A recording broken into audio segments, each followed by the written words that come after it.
Hello. I love Super Nintendo. I eat, sleep and live everything SNES. I love Super Nintendo.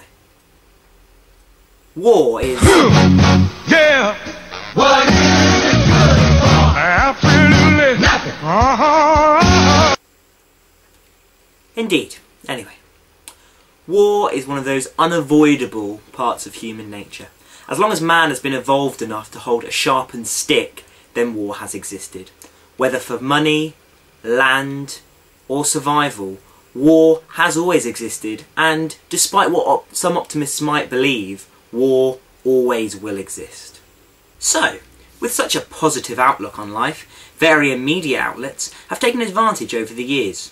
Films about war, books about war, songs about war, and of course, games about war, all exist because war is as it is. Typically, war video games are very preachy. It's almost like the war has to be justified. You'll often find that the hero either loses a loved one or uncovers some big conspiracy just to justify their involvement in this war. Which is why the game we're looking at today is such a breath of fresh air. Cannon Fodder on the Super Nintendo. Cannon Fodder is a war game, plain and simple. You command a squadron of tiny army men, and the object of each level is usually something simple like kill all enemies or destroy enemy buildings. The controls are easy enough, and the player needs to worry about little more than point and click. One button commands your men to move, and another commands them to shoot in whichever direction you are pointing. Despite being a war game, Cannon Fodder doesn't take itself seriously at all. It is simply designed to be good fun. And in that respect, it delivers. War is... Yeah! What is it good for? Absolutely nothing. Are we done? We're done? Okay.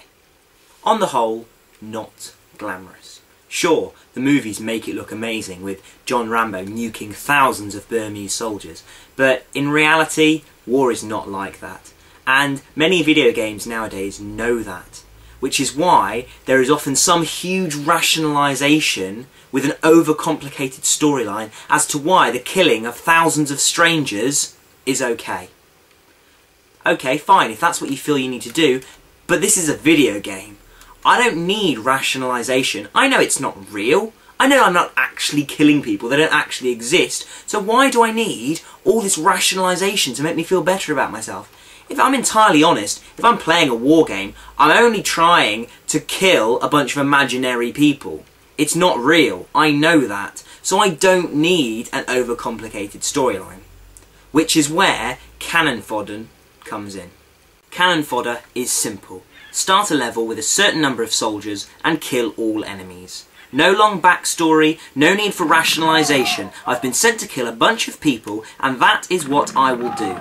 In fact, I don't even know where this pretend war is taking place, and I love the fact.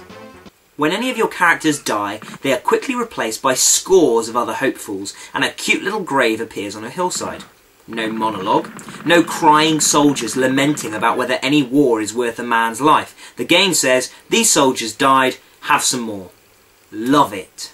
In keeping with the simplicity of the game is the gameplay itself.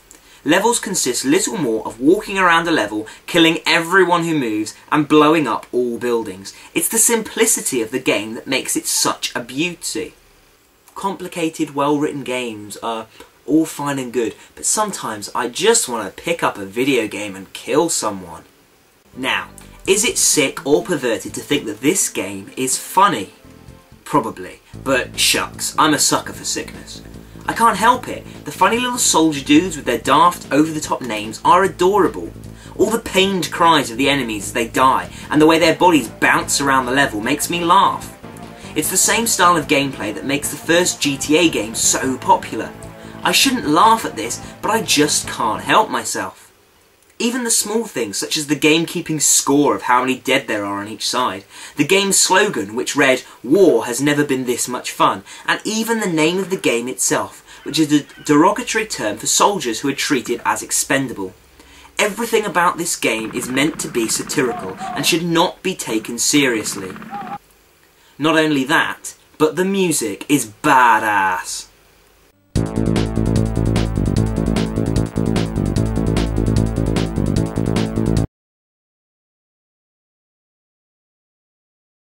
First of all, let's talk about the controls.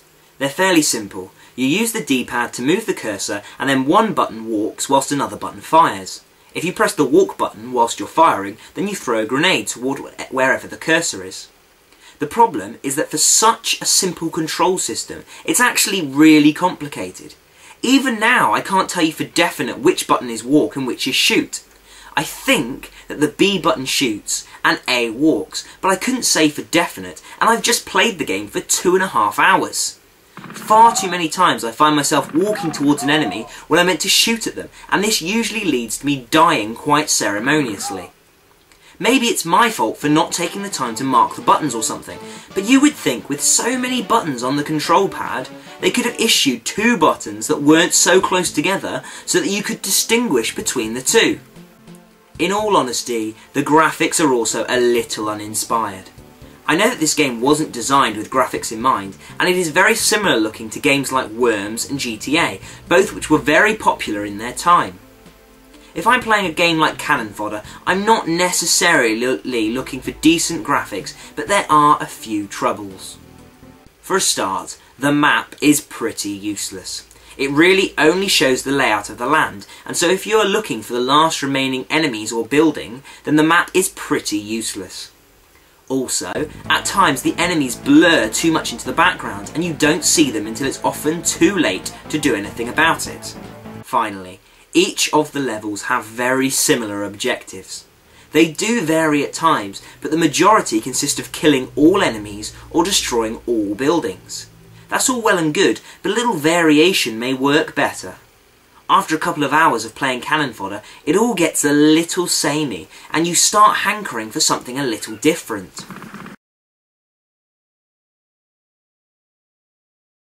Cannon Fodder became an instant hit when it was released in 1993, but, as you can imagine, there are also a fair number of different groups of people who had nothing better to do with their time, who campaigned against the glorification of war and violence. What? It's a video game. Get over it.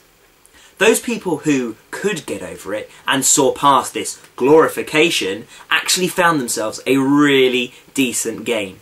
Sure, the graphics are uninspired, and after a couple of hours of playing, it all gets a little bit samey. However, if you're entirely honest, you can look past it for the decency that is Cannon Fodder.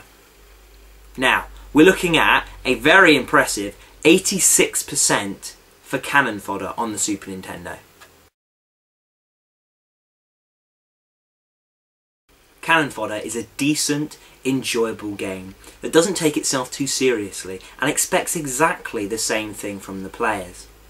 Sure, if you want a serious war game that makes you think about your life and what it means, then there are enough war games out there. Cannon Fodder is probably not the one for you.